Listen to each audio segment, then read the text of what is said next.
Elle s'inspire du contexte socio-politique du pays, marqué par un événement majeur, l'élection présidentielle du 12 octobre 2025. Moment sensible où se mêlent information, désinformation, discours de haine et autres manipulations. Cette minute de civisme va explorer une liste non exhaustive de ce qui est attendu du cadre de jeunesse et d'animation face à l'information dans une telle période. Comment gérer les données, sons, images, textes qui pilulent sans faire de lui un professionnel de la communication et de l'information. Quelques bonnes pratiques seront ici répertoriées. Comme première attitude, nous avons l'obligation de réserve, le cas de l'éducateur civique, agent public. Le flux d'informations qui vient à nous est produit par des émetteurs divers, hommes politiques, activistes, hommes de médias, autorités traditionnelles, religieuses, administratives, municipales, et force est de constater qu'elles produisent des réactions et influencent de ce fait les comportements. Une situation dont l'éducateur civique, pris dans un premier temps comme citoyen ordinaire, n'échappe point. Que faire donc?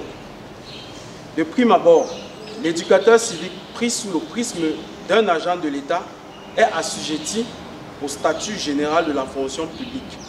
Dans son article 40, ce statut stipule que le fonctionnaire est tenu à l'obligation de réserve dans l'exercice de ses fonctions.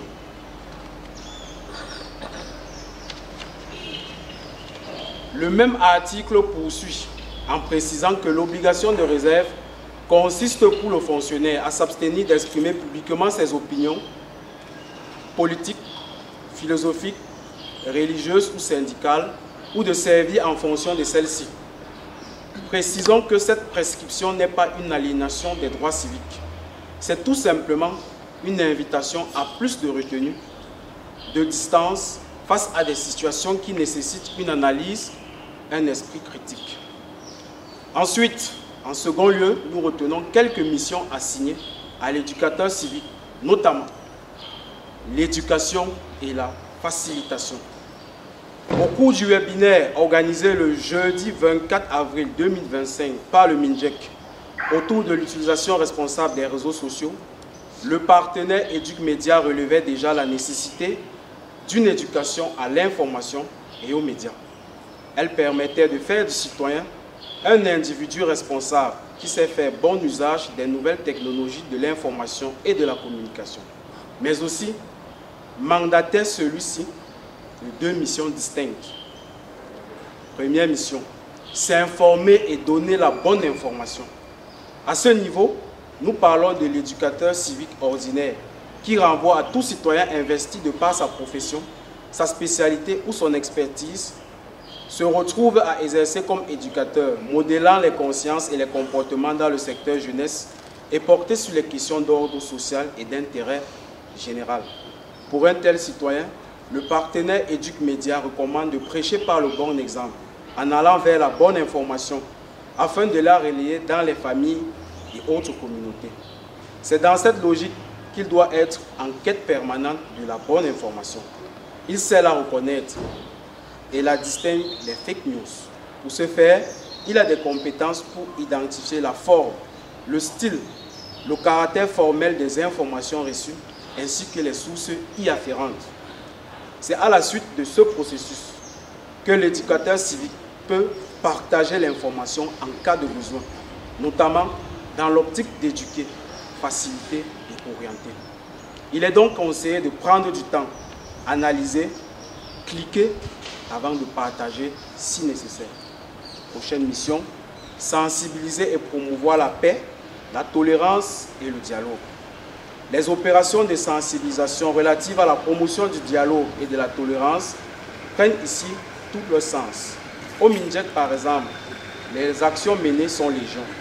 Elles ont conduit, entre autres, à la mise à contribution du digital et la mobilisation des acteurs.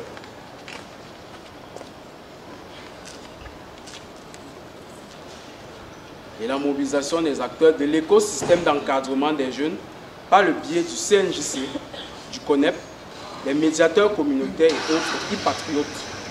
L'effet recherché ici étant de canaliser les énergies autour des attitudes républicaines.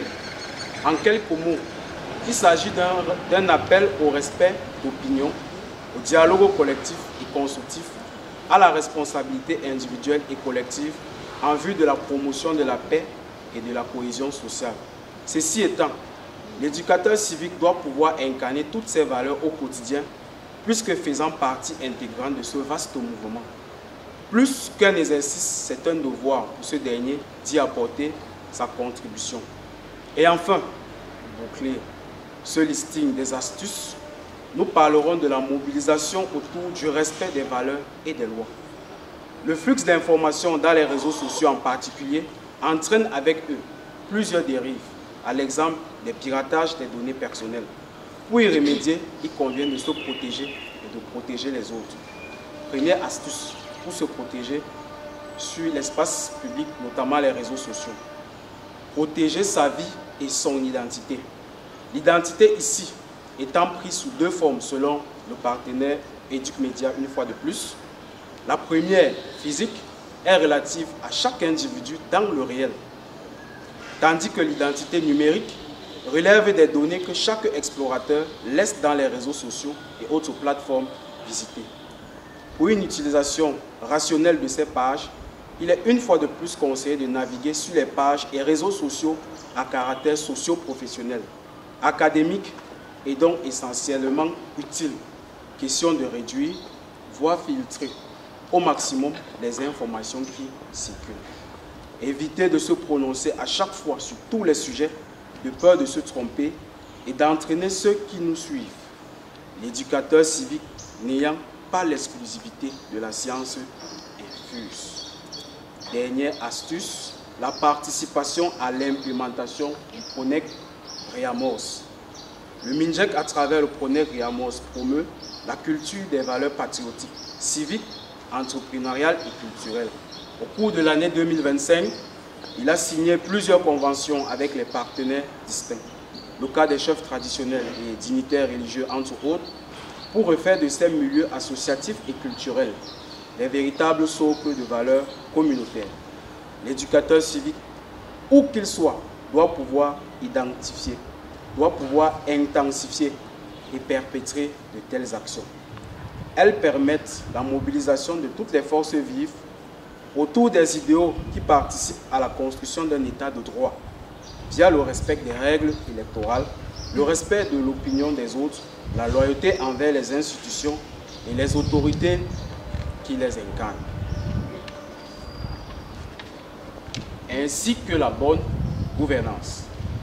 En adoptant ces comportements civiques, nous pouvons, en tant que citoyens, contribuer à garantir une élection transparente, équitable et à renforcer la démocratie dans notre pays. En guise de conclusion, au demeurant, l'avènement des nouvelles technologies de l'information et de la communication aidant, nul ne peut plus se soustraire au flux d'informations en période électorale. La vitesse de leur circulation facilite le travail et les performances, il convient de le souligner, mais les dérives constatées appellent à la vigilance dans les interventions de l'éducateur civique sur le terrain. En dégageant la nécessité de l'éducation à l'information et aux médias, l'esprit critique se retrouve ici convoqué. Elle permet de prendre du recul avec certaines sources d'informations avant d'en faire usage. Pour avoir la bonne information sur le ministère de la Jeunesse et de l'Éducation civique, rendez-vous sur nos plateformes TikTok, Twitter, YouTube, Facebook et sur le site web ministère de la Jeunesse et de l'Éducation civique. Merci pour votre aimable attention.